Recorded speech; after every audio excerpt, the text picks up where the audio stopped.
銃を持たせてポーズを取らせるとこうなります。飛びます貝を合体させてポーズを取らせるとこうなります。いや、すごいね。ドリルットパーツをつけてポーズを取らせるとこうなります。ザブットパーツをつけてポーズを取らせるとこうなります。なんで変形しないのとか、全然見た目違うじゃんとか、こんなのカブタックじゃないみたいな部分をもうまるっと解決できる架空の設定。僕の結論としてはもうめちゃくちゃ良かった。こんにちは。カブタック大好きスタルケルです。今回レビューするのはこちらです。ソウルボーグよりエボルブ版カブタックです。それでは見ていきましょう。ということで、こちらのね、ソウルボーグの会社のカブタックね、僕前に紹介したことありますので、よかったらそちらの動画も合わせて見てみてください。で、今回のこれ、結構もう箱の大きさとかも似てるんですけど、何が違うのかっていうと、もうデザインだよね。はい。デザインがもうバッキバキにアレンジをね、効かせております。はい。で、ここにね、しっかり東映マークついてますね。こことかシール貼ってます。はい。まあ、ということで早速開けますか。さて、中身は、はい。え完成品でした。あれ待って。やっぱり、前のやつはプラモデルだったんですけど、今回の完成品トイになってる。めちゃくちゃ嬉しいんだけど。めちゃくちゃ嬉しい。はい。こんな感じで。いや、でっか。やば、飛びますかい飛びますかいかっこよすぎるだろ。うわ、ちょっとこれテンション上がるな。っていうかもう完成品ってのがもう最高すぎる。はい。それでは中身ね、取り出していきましょう。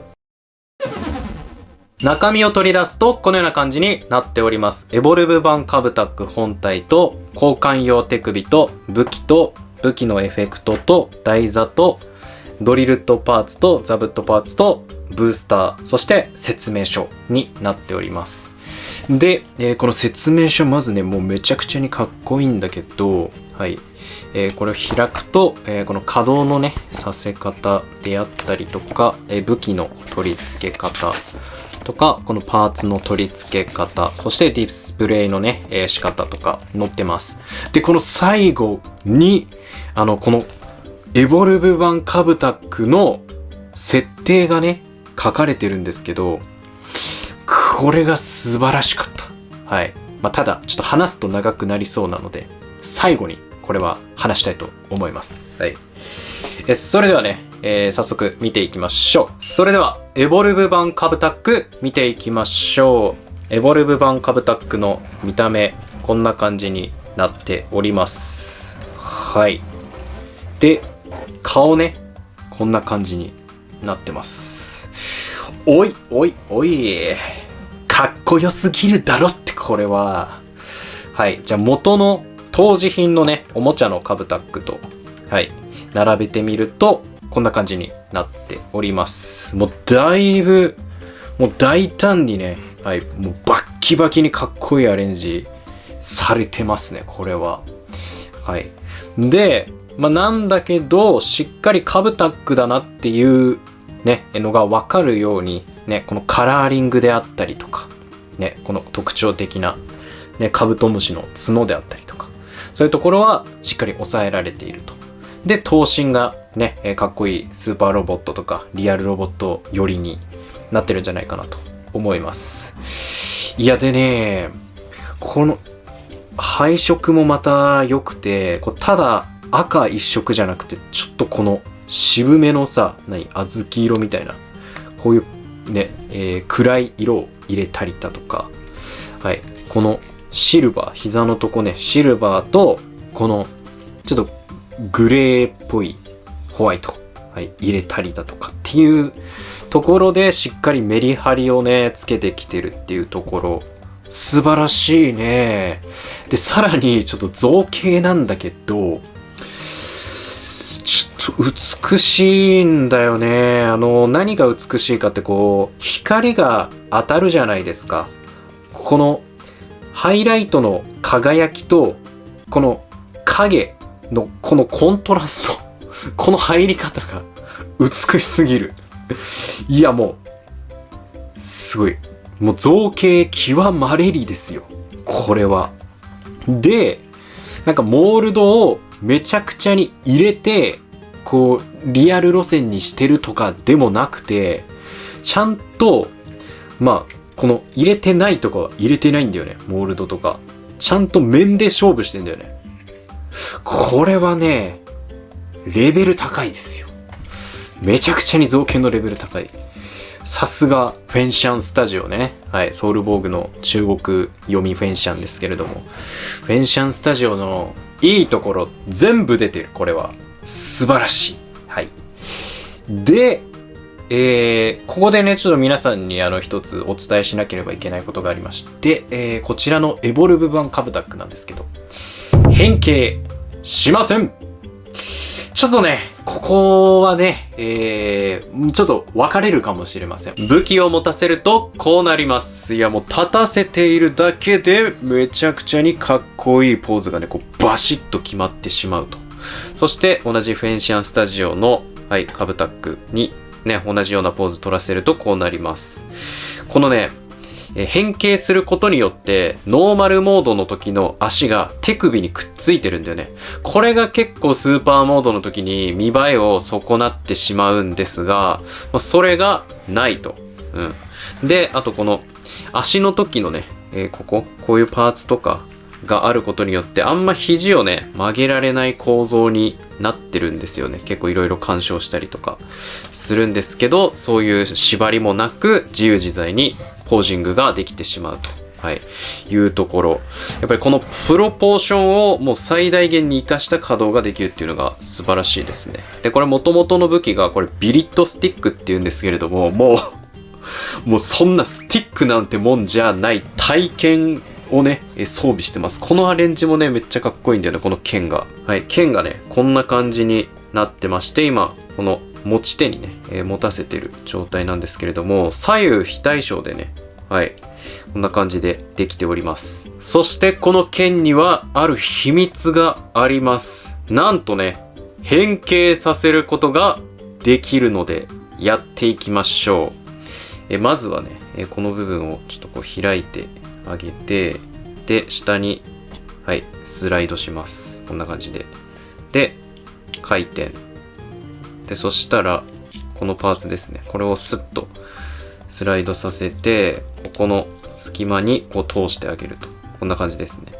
で、この持ち手を回転させて、で、ここにね、こう、挟めることができます。この時に、ここにピンがね、本当は2つあったんですよ。今、片方しかないじゃないですか。これ硬すぎてね、折れました。このくっつけて、外す時に全然外れなくて。なんですけど、これ片方になったおかげでもうちょうどいい、価値っていうね、ちょうどいいやつに なりました。はい。なので、もしこれ買った人いたら、ここ削った方がいいと思います。で、くっつけて、で、ここ開いて、で、ここね、はい、なんかこういうのが出てきますと。はい。で、最後、ここの部分ですね。先端をこう、パカッとこう開いて、ちょっと、はい、上げると、はい、こんな感じで銃にすることができます。銃を持たせてポーズを取らせると、こうなります。いや、めちゃくちゃにね、かっこいいんですけれども、ちょっと一個だけね、欠点がありまして、それが何なのかというと、ちょっとね、やっぱ、この武器が大きいせいでこう腕がね、どんどんこう下がってきちゃうと。はい。今、後ろ、マスキングテープでね、固定してたんですけど、それでもちょっとこう下がってきちゃうという。ここね、なんか緩いのかな？なので、うまいことここでこう止まらないんだよね。はい。これがちょっともったいないですね。調整できんのかな？これぐらいだったら。なんかちょっと、いじったりしてできるかな。ちょっとやってみますけれども。この完成品の状態でね、こっちで調整が必要っていうのが、ちょっともったいないかなってところですね。ただ、こうやってね、台座もありますので、はい。この台座にこうやってね、乗せてかっこいいポージングできるっていうのはいいと思います。で、台座もね、ここに、はい、こうやって取り付けるんですけど、台座をつけてないときは、こっちのこのパーツですね。これをここに、はい、入れておきます。なんですけど、これ結構緩くて、簡単にこうポロッとね、外れてしまうんだけど、接着しちゃうと、今度こっちの台座が、ね、こうつけられなくなるっていうので、これもまあ、気になる人は調整必要なのかなと思います。ただ、やっぱめちゃくちゃにかっこいいです。それでは次は、飛びます貝見ていきましょう。飛びます貝の見た目はこんな感じになっております。だいぶ細かくね、各部造形されたり、色分けされております。多分ね、飛びます貝だと思います、これが。なんで多分なのかというと、原作の飛びます貝の姿が、これだからですね。これが、これ。もう、似ても似つかないぐらいのね、もう、バキバキアレンジされまくってるので、なんですけど、背中にくっつくってところ、で、ブースター、エンジンあって、羽があるってことから、多分、飛びます貝。やっぱ名残はでも残ってるな。この羽の部分とかさ。飛びます貝ですよね、やっぱり。だと、僕は判断しております。で、これのね、面白いところが、目とか変形はなくなってるんですけれども、この台座に取り付けることができまして、台座に取り付けるときに、このパーツが必要になります。で、これをね、ここにつけようとすると、この状態、今、普通に差し込んだんですけど、差し込んだ状態だと、ちゃんとはまっていなくて、なんでかっていうと、この軸がね、このまっすぐの状態だと短くて、こう、ちょっと斜めにしてあげて、こう押さえつつ、この状態で、こう、はめてあげる。で、これ結構硬くてね、何回もこう、なんかちょっと戻ったりするんですけど、うまいこと、僕、分解したりして、やったら、はい、うまいこと、はい、深くまではまるとちゃんとこうやって固定されます。はい。で、これをここにね、取り付けることができて、ディスプレイできるんですけど、なんとこれだけじゃなくて、オリジナル要素として、こちらさっきのビリットスティックを、ここの下の部分、さっきのアタッチメントパーツですね、にこう取り付けることによって、新たな、ほら、こういうビークルとして、こうアレンジしているっていうところ、これ面白いね。めっちゃかっこいいしね、飛びます貝の変形要素はなくなったけど、新たなね、このビリットスティックも余らせずにしっかりここに取り付けるだけでなく、こうね、なんか一体化させてるみたいなところがすごいいいアレンジだなと思いました。確かにこれはこのデザインだとできないだろうなっていう感じのね、合わせ技なので面白いですね。はい。で、これがさっきのカブタックの背中にね、くっつくって感じです。じゃあ一旦この原作の方のね、やつやっていきましょう。変形があるので、こうやって腕を収納してあげて、で、ここのブースターを横に、足を回転させてあげて、顔を、はい、前向きにして収納すると。で、横の羽を開いてあげて、はい。これで、この後ろのブースターモードになりますので、この状態だと似てるっちゃ似てるって感じですよね。で、これを、この背中にね、はい、くっつけてあげれば、これでぶっ飛びカブタックになります。このカブタックって一番最初に作られためちゃくちゃ古いロボットなんですよね。なので、古いから性能が劣ってると。なんですけど、博士がカブタックをめちゃくちゃ大好きなので、こういうね、いろいろ強化されて、こう優遇されてるって感じになります。そして、こちらのね、エボルブ版の飛びます貝も合体させることができますので、やっていきましょう。はい。このカブタックの後ろですね。このパーツ、これをこう外します。こんな感じで。こうやって、うまいことを外してあげて、で、これ外した後ね、こう余っちゃうので、ちょっとなくさないようにね、しましょう。これなんかどっかにね、つけるとか、どっかなんか収納できるとかあったらよかったんですけど、はい。で、ここの部分ですね。はい、この台形の穴にこれを差し込んであげるだけですね。はい。これで、ぶっ飛びカブタックになります。じゃあちょっとこれでもポージングね、させてみましょう。飛びます貝を合体させてポーズを取らせると、こうなります。いや、すごいね。いや、こんなに躍動感のあるポーズが取れますと。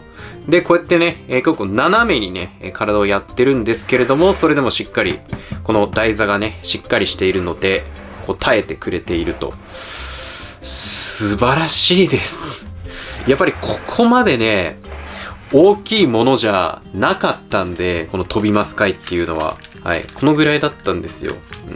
なので、ここまで羽をこう広げてるっていうこのアレンジめちゃくちゃかっこいいし、やっぱりこのビリッドスティックね、大きいことによってまた映えますよね。素晴らしいね、このアレンジ。で、このリメイクされるカブタックの商品で、この飛びます貝が採用されることって結構少なくて、この今のところこれねコスモスのこのカブタックプラモデルのやつですね、これぐらいですね、リメイクで今再現されてるのが。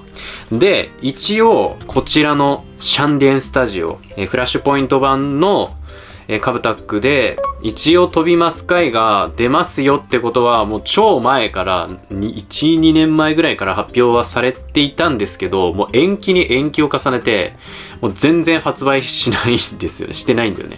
っていう状況なので、今のところこちらのコスモスだけだったんだけど、こちらのフンシャンスタジオがこう出してくれたと。はい。まあめちゃくちゃねアレンジはされてますけど。かっこいいね。で、さらに、こちら。はい、これやってませんでしたね。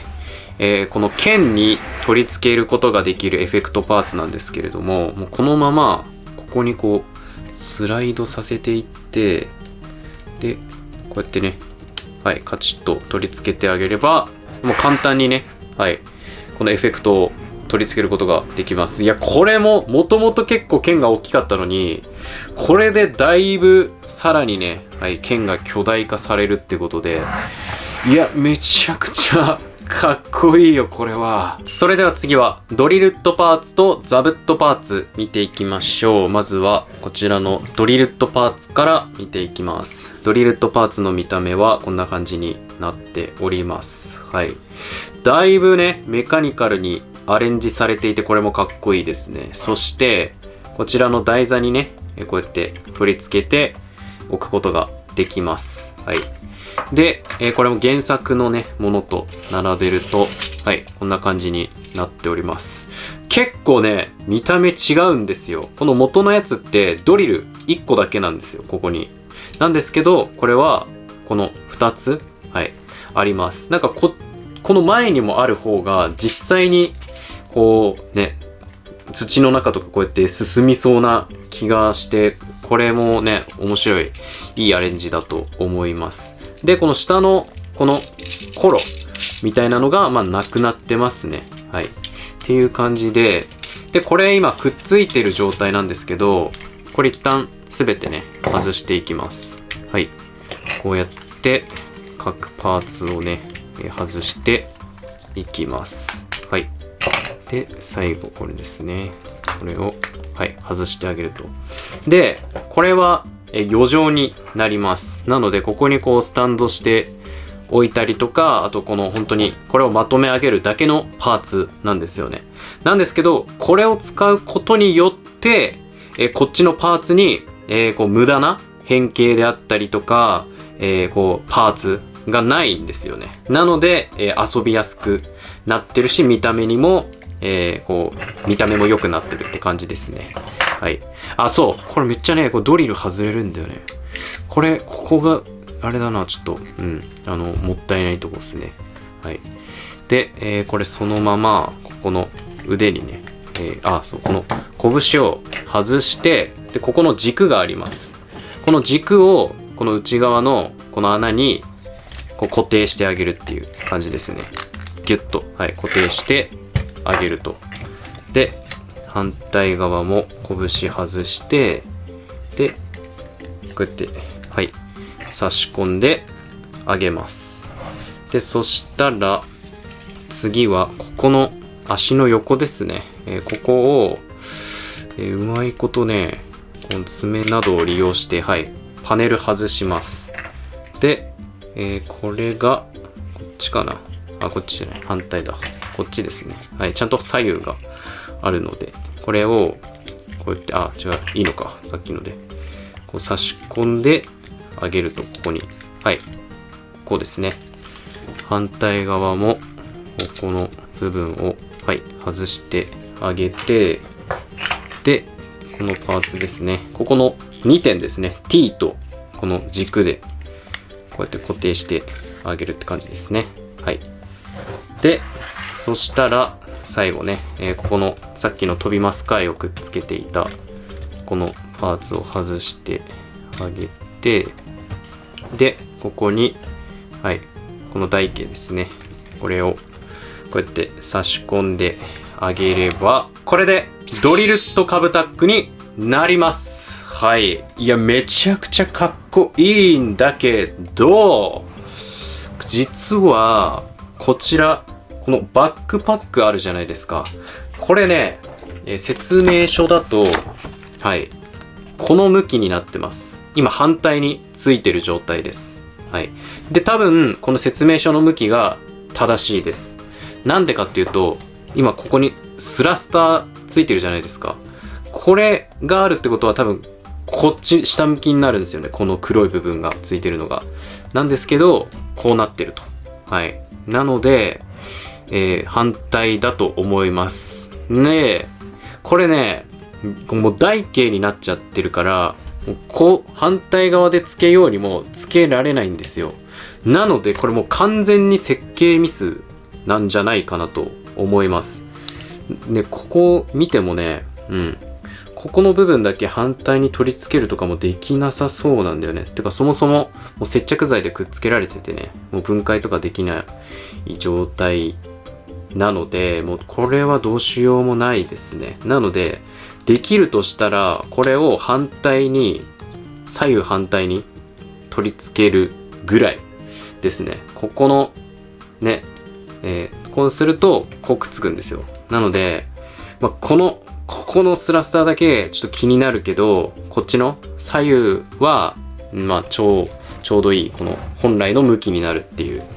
なので、ちょっとこれが、このカブタックのソウルボーグ版の、他の人どうなのかわかんないんですけど、ちょっとここがもう、一番残念かなっていうところだと思いますね。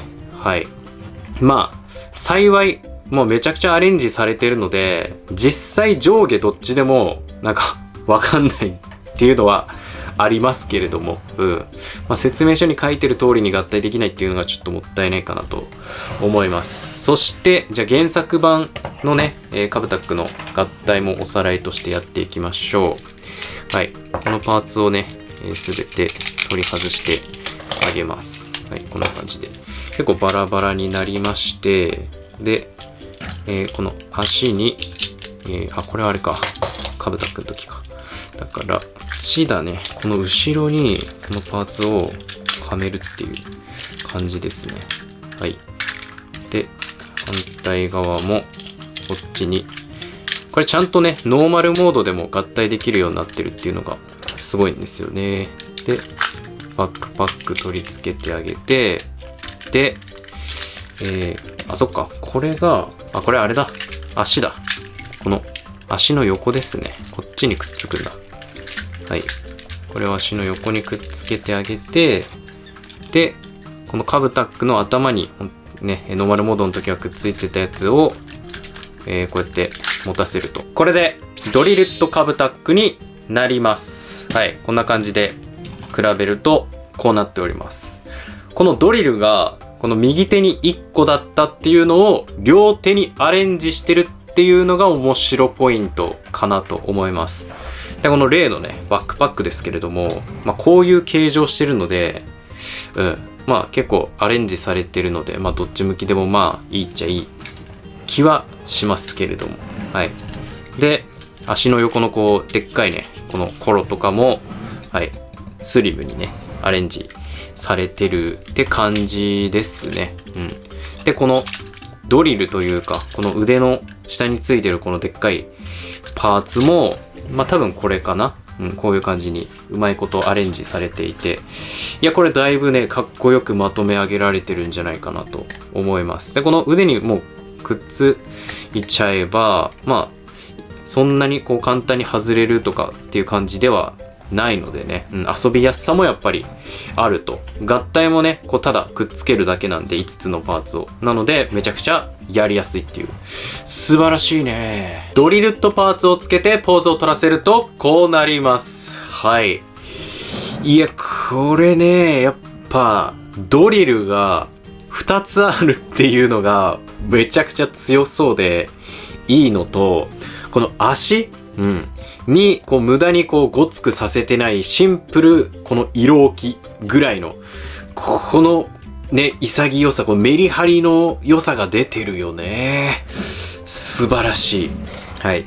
あくまで主役はドリルだということをね、分からせてますよね。はい。こんな感じでかっこいいポーズも取らせることができます。それでは次はザブットパーツ見ていきましょう。ザブットパーツのね、見た目こんな感じになっております。はい。さっきのこちらのドリルットパーツもそうだったんですけど、黄色一色じゃなくて、この薄いのと濃いの色をね、こう分けて使うことによって、はい。だいぶメリハリ出してたんですけど、こっちのザブットパーツもね、はい、この水色とちょっと濃い色っていうので、だいぶメリハリね、つけてます。塗装もね、めっちゃ綺麗で、こうマットにね、こう仕上げられてるのがいいね。で、この後ろの、この爪がもうめちゃくちゃ尖りに尖ってて、もう鋭利ですごいです。はい。で、これ元のやつと比べると、こんな感じになっております。はい。元のやつが、潜水艦みたいな形してて、で、結構こう空洞がね、あるんですよね。はい。で、後ろにはスクリューがあって、みたいな感じ。で、これもだいぶね、見た目変わってます。はい。で、この、エボルブ版カブタックすでにさっきのやつ外した状態ですね。はい。にしてますので、合体させていきましょう。これも、はい。この台座に取り付けられる用のね、パーツがついてますので、ここにね、こうやって台座に取り付けて飾っておくことができます。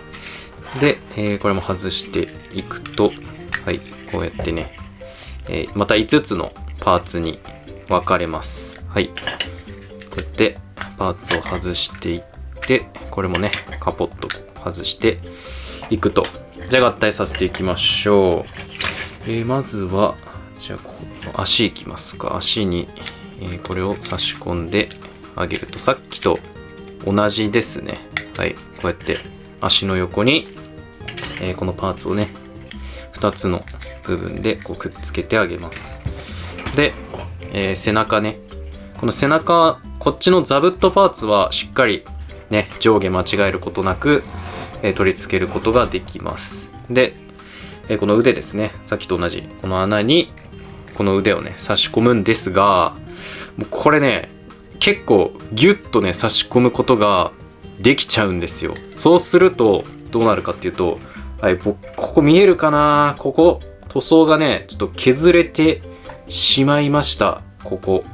僕やった時。で、その塗装がね、ほら、ここにくっついちゃってるんですけど、なので、あんまりこう、きつくやりすぎない。でも、じゃないと取れるんだよね。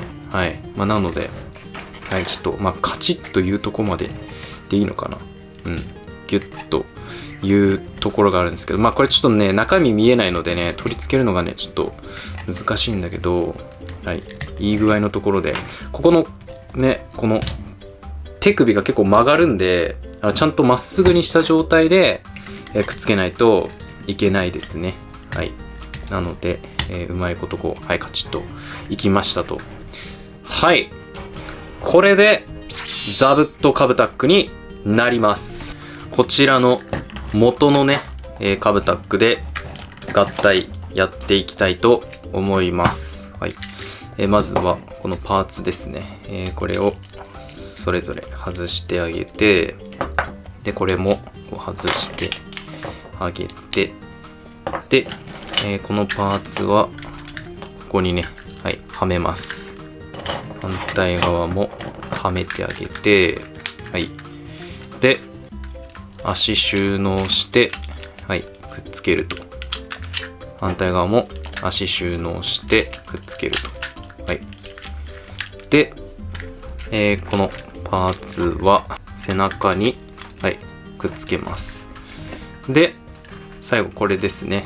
このパーツをここに、はい、手に持たせてあげれば、はい、これでザブットカブタックになります。はい、ということで、こうやってね、並べてみると、こんな感じになっております。全然ね、違いますよね。で、この手にくっついてるじゃないですか。これがスーパーモードだと足にくっついてます。これどういうことかというと、このノーマルモードの時のザブットカブタックがこういう手になってるんですよ。はい。で、スーパーモードはこれが反対になるので足になってると。なんですけれども、このソウルボーグの、このエボルブ版カブタックは、まあ一つのモードしかないので、よりかっこいい方を選んだんだと思います。デザインしやすい方。ってことで、ノーマルモードの、取り付け方をこのスーパーモードの見た目に持ってきてるっていう。これまたね、面白い、持ってき方してますね。はい。ということで、いや、最高にかっこいいね。はい。それではこれもちょっとポージングさせていきましょう。ザブットパーツをつけてポーズを取らせるとこうなります。いや、やっぱり何がいいかって、この武器の尖りだよね。この刃の鋭利さ。これでだいぶもうリアルさと、あともうこれでもう相手をもう確実に仕留めるんだなみたいなのが伝わってきますよね。で、ここがね、こう自由にこう動くだよね。はい、こうやって動かすことができるので、刃を開いた状態であったり、こう刃を閉じた状態っていう風に、この刃の可動で、こうね、表情付けをね、することもできると。はい。で、この足もね、はい、ちょっと小さめに作られてていいですし、ここにもなんかちょっとね、はい、こういうエンジン的なのがついてたりとかね、はい、後ろもちゃんとここに色が塗られてたり、シルバーね、はい、綺麗だったりして、素晴らしいですね。で、ここもちゃんとね、こうやって回転とかさせることができますね。いいね。それでは最後、こちら説明書の裏側にね、書いてあったこの設定について話していきたいと思います。これすごかったので、はい、もうぜひ皆さん最後まで聞いてってください。で、まずこちら、エボルブ版カブタックの創作のきっかけになったのが、こちら、もちろんね、元の B ロボ1号機、カブタックですね。で、まあ、このカブタックが B ロボ1号機で一番最初に作られた古いロボット。で、まあ一応3号機がこの飛びます回で、まあいろいろ1、2、3、4、5、6、7、8、9、10ってあるんですけれども、その中の、はい、9号機がこちら、シャークラーですね。シャークラーがもうだいぶ新しいので、戦闘能力も一番高いんですよ。はい。なんですけど、ちょっと暴走しちゃって、危ないってことで、この9号機の次、10号機、テントリーナには、その、シャークラーでの反省を踏まえて戦闘能力をなくしたと。で、ノーマルモード、スーパーモードへのそのチェンジ機能も廃止して、常にスーパーモードの状態にしたのが、このテントリーナ、一番最後の B ロボなんですよね。で、そこから、はい。そこから、じゃあ、カブタックの後継機がもし作られるんだったらってことで、その設定がね、書いてます。はい。で、もし、そのカブタックの後継機が作られるんだったら、まあ、B ロボ11号機になるわけですから、そのテントリーナのように常にスーパーモードの状態でノーマルモードへの変形がないってことで、今回、こちらのね、はい、変形がない状態のエボルブ版カブタックになったと。なんですけど、しっかりシャークラーよりも強い戦闘能力を踏まえる。はい、踏まえた状態で、さらに、このいろんな状況での戦闘を可能にするために、飛びます回だったり、ザブットパーツ、ドリルットパーツもあるし、で、さらに、この剣が10になったり、剣がさらにでっかくなったりとかっていう、三段変形の剣みたいな要素を追加したっていう風に書いてました。素晴らしいよね、これ。確かにと思って。で、このエボルブ版カブタックは実際に作られたわけじゃないけど、設計図として存在していたっていう設定らしいです。素晴らしすぎる、マジで。で、この設定を、版権側が考えてくれたみたいなことが書いてあって、で、まあ、東映ですよね。うん。で、版権側との、その、検討して、で、その、架空のね、設定を、考えてもらって、で、その設定をもとに、このデザインの修正とか装備の修正とか造形とかの、こう修正を行ったって書いてますね。うん。いや、ということで、本当しっかりと、もうカブタックの設定、まあね、東映が考えたってことだと思うんで、もうさすがですね。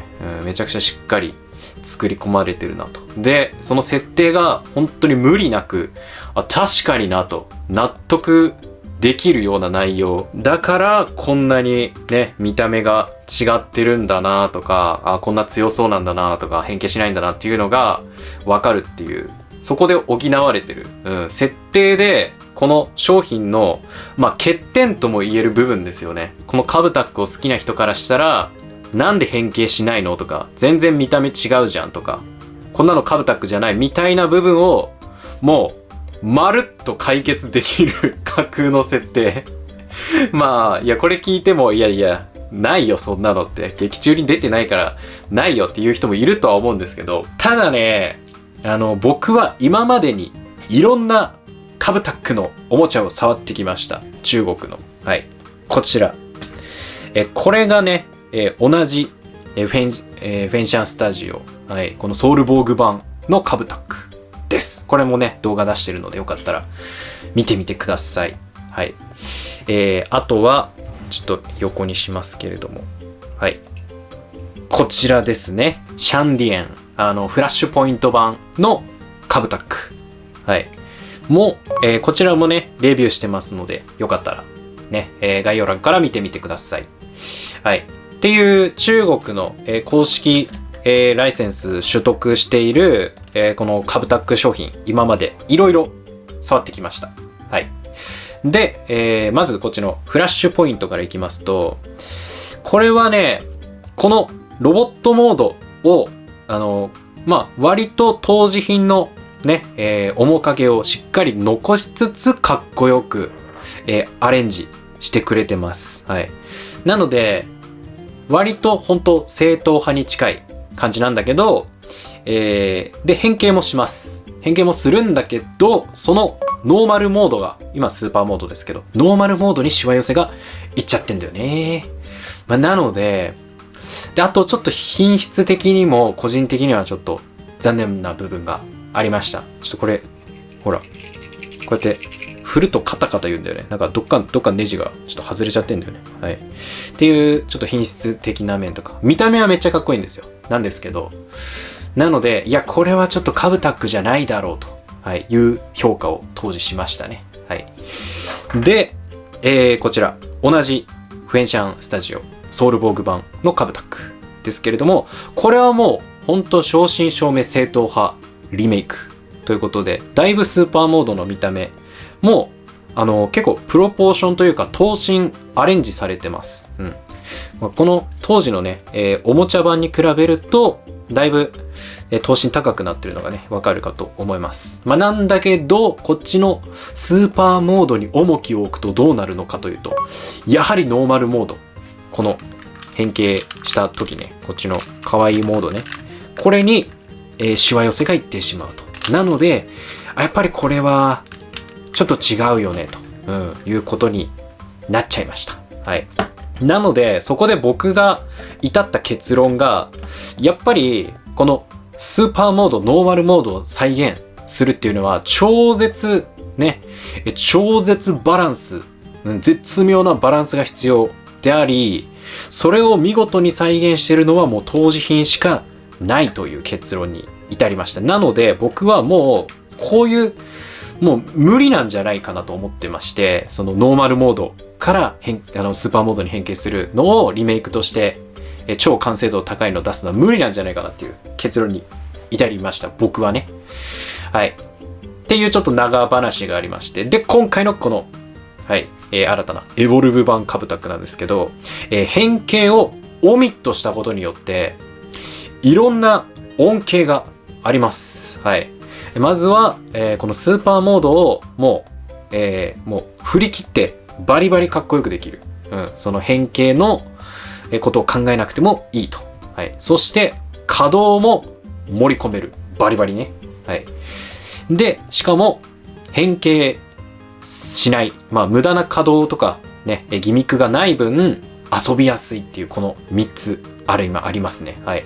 デザイン面、稼働面、遊びやすさ。はい。っていうことです。はい。値段なんですけど、フラッシュポイントが、14,000円、15,000円ぐらい。はい。で、この、ソウルボーグ第1弾が8,000円。で、今回のこちら、エボルブ版、ソウルボーグのエボルブ版が15,000円ぐらいになっております。はい。ということで、完成品とかね、合金使ってたりするので、ね、いい値段しますけれども、はい。だいぶ、その、安い方、日本の物価とかに比べたらもうだいぶ安い方なんじゃないかなと思います。ということで皆さん、このおもちゃいかがだったでしょうか。僕の結論としては、もうめちゃくちゃ良かった。買って良かった。まさか、こういう、もう、元のカブタックを忠実に再現した商品よりも、こういうアレンジした方が、こう、気に入るとは思いませんでしたね。これを触るまでは。なので、これは僕だけかもしれないんですけれども、もうカブタックのもう完成品はもうこれが頂点なんですよね。なので、もう他のカブタックのおもちゃを買うとしたら、こういうバキバキにアレンジされてるもの、めっちゃかっこいいものとか、こういう超かわいい、もう振り切った、もう変形とかなし、でもいいぐらい振り切ってるカブタックのアイテムの方が僕は求めてたんだなっていうことに今回気づかされました。気づかせてもらいました。はい。ということでね、もう本当に買ってよかった。僕、あんまり、あれなんですよね。本当に変形玩具メインで集めてるから、こういうポージングさせて、こう、かっこいいって楽しむような、例えば、ガンプラとか、ガンプラじゃなくても、なんかメタルビルドとかそっち系の、ああいう完成品系って買わないんですよね、基本。変形とかがないんで。なんですけど、これは、カブタックっていう元のキャラクターを知っていて、その要素としてしっかり飛びマスカイ合体したり、ね、ドリルとパーツ、ザブットパーツ合体したりとかっていう、そのちょっとした、遊びの要素、飾るだけじゃなくて合体っていう要素があったから、こう楽しめたのかなと思いますね。なので、これちょっと新たな発見だなと、個人的にはすごい感動してますね。はい。ということでね、いや、すごい商品に出会った感覚がありますね、本当に。まさかね、全然違うアレンジでここまでこの商品をこう気に入るとは本当に思ってませんでしたので、これ Amazon でもね、14,000円ぐらいだったかな。で、今出てたと思うので、よかったらね、ちょっと、売り切れるかもしれないですけど、一応概要欄にリンク載っけておきますので、気になった方、購入してみてはいかがでしょうか。本当に僕はいいなと思いました。なんか、塗装剥がれたり、なんか削れてね、剥がれたり、ちょっと緩い箇所があったり、パーツ取れたりとかはあるんですけど、それをすべて、いや、いいなと思ってしまえるほどのクオリティでしたね。はい。欠点はもちろんあるんですけど、めちゃくちゃ遊んでて楽しかったし、かっこいいので許せてしまうっていうのが本音ですかね。はい。ということで、いや、素晴らしい。これのね、なんか、仮面ライダーカブトのカラーリングバージョンも、これがね、最初発表された時に一緒に出てたんですけど、その情報は発売されますみたいな情報はまだ出てないので、実際どうなのかわかんないんだけど、このカブタックでこのクオリティだったら、そっちのカブトももし出るならもう安心していいんじゃないかなって思うし、欲しいですね。同じ型だったとしても。なんか、頑張ればね、キャストオフとか再現してほしいなっていう気持ちはありますよね。やっぱり。それされてたら絶対買いますね。まあ、ということで、皆さんいかがだったでしょうか？皆さんの正直な感想もぜひ、コメント欄にてお待ちしております。こんなのカブタックじゃねえよっていうコメントももちろんね、あると思いますので、もうほんと正直にね、書いてみてください。たまたま僕がね、これを気に入っただけっていう可能性もありますから。はい。まあ、なので、皆さんもね、カブタックね、久しぶりに閉じ日見れて嬉しいとかね、小さい頃見てましたとか、なんか見たことあるとか何でもいいのでね、コメントしてみてください。はい、ということで今回の動画は以上になります。いいなと思った方はぜひチャンネル登録、高評価、X、TikTok、Instagram のフォロー、チャンネルメンバーシップも始めております。限定スタンプが使えたり、限定動画見れます。あとグッズも発売してますので、よかったらチェックしてみてください。以上、スタルケルでした。